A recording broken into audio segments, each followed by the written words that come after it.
Digital media awards 2025 red കാർപ്പറ്റിൽ നമ്മൾ രണ്ടുപേരും നിൽക്കുകയാണ്. ആൻഡ് ഇവിടെ ഒരാളൊരു അവാർഡൊക്കെ മേടിച്ചിട്ട് വന്നിരിക്കുകയാണ് കേട്ടോ. എന്തിനുള്ള അവാർഡാന്ന് ചോദിക്കുകയാണെങ്കിൽ ബെസ്റ്റ് ഫാഷൻ കോണ്ടന്റ് ക്രിയേറ്റർ, അതാണ് നമ്മുടെ കാറ്റഗറി. ആദ്യം തന്നെ കൺഗ്രാറ്റുലേഷൻസ് പറയട്ടെ. ഏത് വർഷത്തിലാണ് ആദ്യമായിട്ടൊരു വീഡിയോ ഇട്ട് ഈ പരിപാടി എങ്ങനെ സ്റ്റാർട്ട് ചെയ്തത്? കൊറോണ എല്ലാവരുടെ ജീവിതം മാറ്റി മറിച്ച ഒരു സംഭവമാണ്. എന്നിട്ട് നമ്മൾ കൊറോണയെ കുറ്റം പറയണത്. പക്ഷെ കൊറോണയിൽ സ്റ്റാർട്ട് ചെയ്തെങ്കിലും അത് പിന്നെ ഞാൻ സ്റ്റോപ്പ് ചെയ്തു, ബ്രേക്ക് എടുത്തു. പിന്നെ എനിക്ക് തോന്നുന്നത് 1 year ആയിട്ടേ ഉള്ളൂ പിന്നെ റീസ്റ്റാർട്ട് ചെയ്തിട്ട്. 1 year റീസ്റ്റാർട്ട് ചെയ്തപ്പോ ഇത്രയധികം പ്രേക്ഷകരിലേക്ക് എത്താനായിട്ട് പറ്റി. നമ്മുടെ ഒരു മേഖല ഫാഷൻ ആണെന്ന് എങ്ങനെയാ മനസ്സിലായത്? അങ്ങനെയല്ല, ഇഷ്ടമായിരുന്നു എനിക്ക്. എന്താ പറയുന്നത്, ഡ്രസ്സിംഗ് ആയാലും അങ്ങനെയൊക്കെ ചെയ്യാൻ ഭയങ്കര ഇഷ്ടമായിരുന്നു. അപ്പൊ അതിന്റെ കൂടെ സ്റ്റോറി ടെല്ലിംഗും കൂടെ ആയപ്പോഴത്തേക്ക് എനിക്ക് ഇഷ്ടപ്പെട്ട 2 ഫീൽഡ്സും കൂടെ ക്ലബ് ചെയ്തപ്പോഴത്തേക്ക് ഓഡിയൻസിന് കുറച്ചും കൂടി ഇഷ്ടപ്പെട്ടു. നമ്മൾ വെറുതെ ഈ പാട്ട് മാത്രം ഇട്ടിട്ട് ഫാഷൻ ചെയ്തപ്പോഴത്തേക്ക് പ്രത്യേകിച്ച് ഒരു രസമൊന്നും എല്ലാവരും ചെയ്യുന്ന പോലത്തെ ഒരു സംഭവം തന്നെയാണ്. അപ്പൊ അതിൽ അതുല്യമായിട്ടൊരു സിഗ്നേച്ചർ മിക്സ് ചെയ്യാനായിട്ട് ശ്രമിച്ചു അല്ലേ? ഈ സംസാരം കേൾക്കുമ്പോൾ തന്നെ നമുക്ക് മനസ്സിലാവും നല്ല രീതിയിലൊരു സംസാര പ്രിയയാണ്. നല്ല സ്ഫുടമായിട്ട് വാക്കുകളൊക്കെ പറയുന്നുണ്ട്. കേരളത്തിലാണ് ജനിച്ചതും വളർന്നതും ഒക്കെ? അല്ല, ദുബായിലാണ്. ഞാൻ കണ്ടു, അതായത് ചോദിച്ചത്. ദുബായ് കുട്ടിയാണ് ഇത്രയും നന്നായിട്ട് മലയാളം പറഞ്ഞത്. പക്ഷെ പോഡ്കാസ്റ്റ് ഒക്കെ ഉണ്ട് അല്ലേ? അപ്പൊ ഇതെങ്ങനെ എല്ലാം കൂടെ ബാലൻസ് ചെയ്യണം? ഒരു രീതിയിലൊക്കെ കൊണ്ടുവന്നു. അപ്പൊ നിങ്ങൾക്ക് മറ്റേ ഷെഡ്യൂളും കാര്യങ്ങളൊക്കെ ഇതാണോ മെയിൻ പ്രൊഫഷൻ? ഇതാണ്. പഠിക്കുന്നുണ്ട് ഇതിന്റെ കൂടെ പഠിത്തമുണ്ട്. ഓക്കെ, എങ്ങനെ എവിടെ കിട്ടുന്നു സമയമൊക്കെ? എനിക്ക് ഒരു കാര്യം ചെയ്യാൻ സമയം കിട്ടുന്നില്ല. ഇവിടെ ഫാഷൻ കോണ്ടന്റ് ക്രിയേറ്റർ, പോഡ്കാസ്റ്റ് ഒക്കെ ചെയ്യുന്നുണ്ട്, കൂടെ പഠിക്കുന്നുണ്ട്. എന്തിനാണ് പഠിക്കുന്നത്? ആങ്കറിംഗും ചെയ്യുന്നുണ്ട്.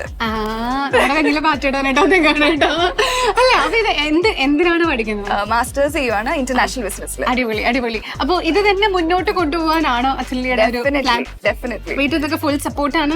ഭയങ്കര സപ്പോർട്ടാണ് പേരൻസ്. സിംഗിൾ ചൈൽഡും കൂടി ആയതുകൊണ്ടാന്ന് തോന്നുന്നു. ഭയങ്കര ഓവർ ഫ്രീഡം ആണ്. കുഴപ്പമൊന്നുമില്ല. നമ്മൾ ഓരോ വീഡിയോസ് ചെയ്യുമ്പോൾ അടുത്ത വീഡിയോ ഇതിനെക്കാളും സൂപ്പർ ആയിരിക്കണം എന്നൊക്കെ ഒരു ആഗ്രഹം ഉണ്ടാവില്ല? അങ്ങനെയില്ല. ലൈക്ക് കുറെ ആലോചിച്ച് കണ്ടുപിടിച്ചിട്ടാണ് ചെയ്യുന്നത്. പക്ഷെ ഇപ്പൊ കിട്ടുന്ന ആ ഒരു സപ്പോർട്ട് ഉണ്ട്. നമ്മള് വലിയ ആഗ്രഹമൊന്നും ഇല്ലാണ്ട് ചെയ്യുന്നതായിരിക്കും നമുക്ക് ഭയങ്കര റീച്ച് കിട്ടുന്നത്. സോ ഐ ഫീൽ ഓഡിയൻസിന് എന്താണോ മനസ്സിലാവുന്നത് അത് കൊടുക്കാനാണ് കുറച്ചും കൂടെ എനിക്കിഷ്ടം. ജെനുവിൻ ആയിട്ട് കോണ്ടന്റ് ചെയ്യാം.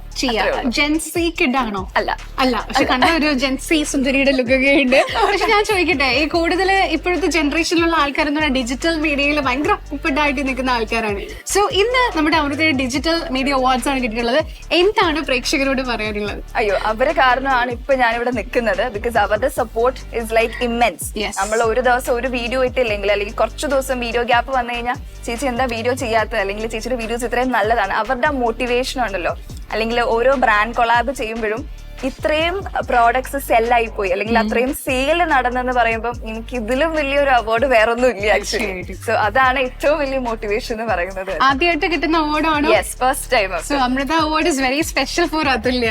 സ്പെഷ്യൽ, എക്സ്ട്രീംലി സ്പെഷ്യൽ ആണ്. അപ്പൊ ഇതുപോലെ ഒരുപാട് വാല്യൂബിൾ ആയിട്ടുള്ള അവാർഡുകൾ ഇനിയും മുന്നോട്ട് കിട്ടട്ടെ.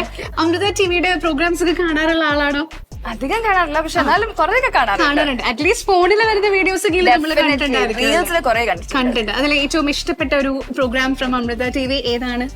സൂപ്പർ സ്റ്റാർ എന്ന് പറഞ്ഞിരിക്കുന്നത് പാർവതി ഹോസ്റ്റ് ചെയ്യുന്ന അതെനിക്ക് ഭയങ്കര ഇഷ്ടമാണ്. പാട്ട് ഇസ് റിയലി നൈസ്. പക്ഷെ അത് കൂടാണ്ട് അവർ ആ ഷോ ലൈവ് ആക്കി വെക്കുന്ന ഒരു രീതിയുണ്ട്. അതായത് ഇപ്പോഴത്തെ ഓഡിയൻസിന് ഭയങ്കര ഇഷ്ടപ്പെടുന്ന ഒരു രീതിയിലാണ് അത് കൊണ്ടുപോകുന്നത്. അത് ഇസ് ലൈക്ക് റിയലി അമേസിംഗ്. എല്ലാരെയും ഭയങ്കരമായിട്ട് മോട്ടിവേറ്റ് ചെയ്യുന്ന ഒരു സംഭവം. ആങ്കറിംഗ് ഒക്കെ ഇഷ്ടമുള്ള ആളാന്ന് പറഞ്ഞപ്പോ എപ്പോഴെങ്കിലും ഇതുപോലെ വലിയൊരു പ്ലാറ്റ്ഫോമിൽ അതിനും കൂടെ ഒരു അവസരം എന്തായാലും കിട്ടട്ടെ അല്ലേ? ഓക്കെ, അപ്പൊ once again all the very best. നന്മയുടെ ദീപം തെളിയട്ടെ, മേന്മയുടെ പാതയിൽ ഉയരട്ടെ, ഹൃദയത്തിൽ പ്രതീക്ഷ